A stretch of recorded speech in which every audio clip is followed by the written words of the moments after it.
Hello and welcome back to our channel.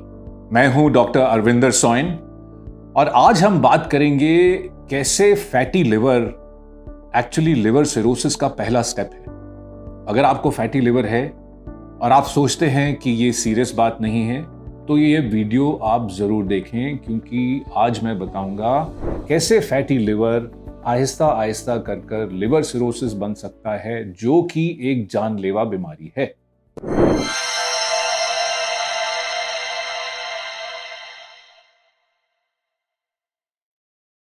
तो सबसे पहले बात करते हैं कि फैटी लिवर है क्या। नॉर्मली लिवर के सेल्स में 5% से ज्यादा फैट नहीं होता है। जब 5% से ज्यादा चर्बी लिवर के सेल्स में जमा हो जाए तो उसे बोलते हैं फैटी लिवर। अब फैटी लिवर दो तरीके से बनता है, एक है अल्कोहल से, अल्कोहलिक फैटी लिवर, और दूसरा है नॉन अल्कोहलिक फैटी लिवर, जो कई दूसरे कारण होते हैं, जैसे कि मोटापा, जैसे कि कोलेस्ट्रॉल खराब होना या डिसलिपिडीमिया होना, या फिर डायबिटीज होना। तो ये सारे कारण से नॉन अल्कोहलिक फैटी लिवर बनता है। अब आप सोच रहे होंगे कि फैटी लिवर से लिवर सिरोसिस बनता कैसे है। सबसे पहले increasing amounts of fat accumulates in the liver. अगर डायबिटीज कंट्रोल ना हो, मोटापा कंट्रोल ना हो, लाइफस्टाइल खराब हो, एक्सरसाइज ना हो, डाइट आप प्रॉपर ना लें, जंक फूड लें, तो इन सब चीज़ों से फैटी लिवर की मात्रा बढ़ती रहती है।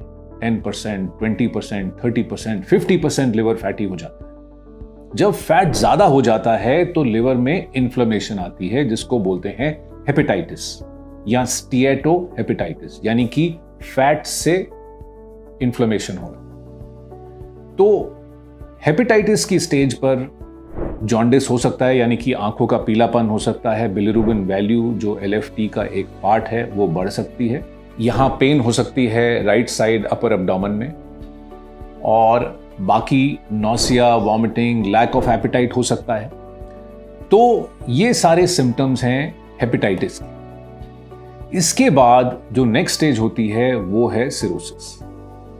जब भी इन्फ्लेमेशन होती है या सूजन आती है लिवर में किसी भी कारणवश, तो उसकी जब हीलिंग होती है तो उसमें स्कारिंग होती है। कहीं पे भी बॉडी में चोट लगे तो हीलिंग पे स्कार बनता है। इस तरह लिवर में भी स्कार बनता है। तो जब 50% से ज्यादा लिवर स्कार्स या धब्बों से भर जाए तो उसे सिरोसिस बोलते हैं। तो इस तरह फैटी लिवर की जो मेन प्रॉब्लम्स हैं, डायबिटीज, खराब लिपिड्स, डाइट ठीक ना होना और एक्सरसाइज ठीक ना करना और सेडेंट्री लाइफस्टाइल होना, ये सब कारणों की वजह से जब फैटी लिवर होता है, और ये कारण जब लागू रहते हैं, इनको प्रिवेंट या रोका नहीं जाता है, तो फिर आगे चलकर सिरोसिस होता है। अब सिरोसिस में अगेन बॉडी में सूजन आती है, पेट में आ सकती है, पैरों पे आ सकती है, फेस पे आ सकती है सूजन, कहीं भी पानी इकट्ठा हो सकता है शरीर में, ब्लीडिंग हो सकती है स्टूल या वॉमिट में, मेंटल कंफ्यूजन हो सकता है, जॉन्डिस होता है, यानी कि बिलिरुबिन लेवल बढ़ जाता है, ब्लीडिंग टेंडेंसी हो सकती है, यानी कि प्लेटलेट्स कम हो जाते हैं, क्लॉटिंग फैक्टर्स कम हो जाते हैं, प्रोथ्रोम्बिन टाइम INR बढ़ जाता है। तो ये सारी चीज़ें लिवर सिरोसिस में होती हैं, और आगे चलकर ये लिवर सिरोसिस लिवर कैंसर में भी बदल सकता है। सारे लिवर सिरोसिस में 20 से 25% लोगों को लिवर कैंसर बनता है। अब आप ये सोच लीजिए कि फैटी लिवर, जो शुरू में बिल्कुल हार्मलेस सी चीज लगती है, अल्ट्रासाउंड में काफी ऑफन पाया जाता है, ये आगे चलकर लिवर इन्फ्लेमेशन, लिवर सिरोसिस और लिवर कैंसर में बदल सकता है। ये सारी प्रॉब्लम्स जो हैं जिससे फैटी लिवर होता है, इनसे बचा कैसे जाए। अगर डायबिटीज है तो डायबिटीज का ट्रीटमेंट होना चाहिए।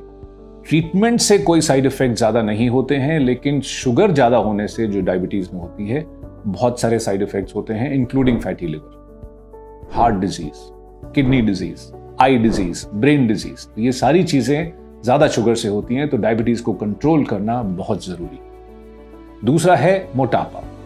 अपना ideal weight for your height होना चाहिए, जो कि BMI से जाना जाता है।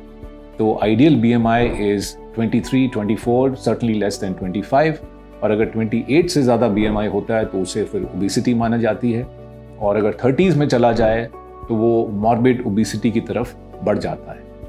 तो जितना ज़्यादा BMI हो उतना ही ज़्यादा लिवर में फैट जमा होने की और फैट से प्रॉब्लम्स आने की पॉसिबिलिटी। तीसरी चीज़ है लिपिड्स खराब होना, यानी कि कोलेस्ट्रॉल लेवल्स ठीक ना होना। तो उनको ठीक करने के लिए एक्सरसाइज, डाइटरी मॉडिफिकेशन और दवाइयों की ज़रूरत पड़ती है।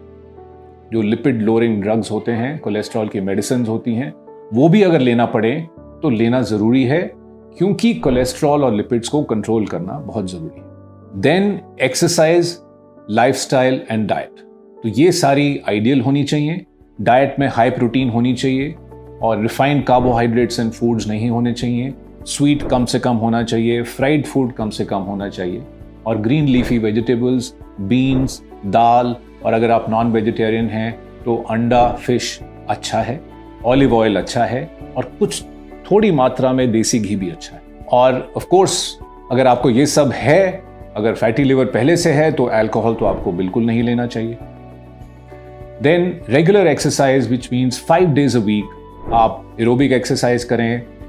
200 मिनट पर वीक बोलते हैं कि एरोबिक एक्सरसाइज होनी चाहिए, यानी कि भागने की या चलने की या साइकिलिंग करने की या स्विमिंग करने की, और साथ में 2-3 बार हफ्ते में स्ट्रेंथ ट्रेनिंग भी करना चाहिए।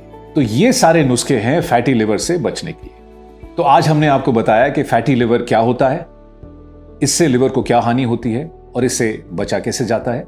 और अगर आज के वीडियो की इंफॉर्मेशन आपको पसंद आई तो इसे ज़रूर लाइक करें, अपने फ्रेंड्स और फैमिली के साथ शेयर करें, और हमारे चैनल को ज़रूर सब्सक्राइब करें आगे भी useful liver health, liver diseases and liver transplantation की इंफॉर्मेशन के लिए। तब तक के लिए अपनी सेहत का ख्याल रखें, अपने लिवर का ख्याल रखें।